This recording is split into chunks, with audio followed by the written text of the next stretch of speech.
Reason: a red-carded football player cannot watch from the bench. A red card is shown by a referee to signify that a player has been sent off. A player who has been sent off is required to leave the field of play immediately and must take no further part in the game. If a team's goalkeeper receives a red card, another player will be allowed to assume goalkeeping duties. Teams will usually substitute an outfield player for another goalkeeper if this option is available.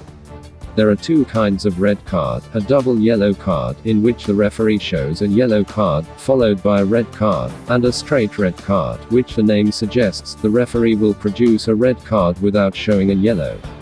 Either way, the player is still sent off.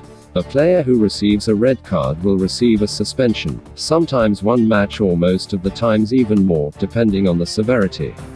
For example, most double yellow cards will result in a 1-match suspension, while straight red cards will warrant about a 3-match suspension. Experience has shown that once a player has been given the law's maximum penalty, there is nothing to keep him from committing further offenses against opponents or officials. If an ejected player is to sit on the bench with his teammates, there would be a high probability of blame and recrimination, arguing or fighting over the necessity for the act that left the team 1 player short. Also, any player who is sent off before the submission of the team's card, that player cannot be listed on that team's card.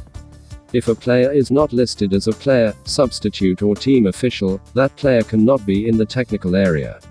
That is why a red-carded player has to leave the technical area.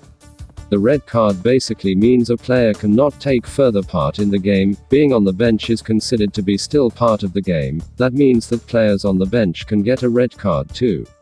If a red-carded player sit on the bench, he can still influence the game by shouting instructions to his teammates, or his team might take a chance and try and get him back in the field as a substitute. Don't forget to like and subscribe to the channel for up-to-date news from all around the globe.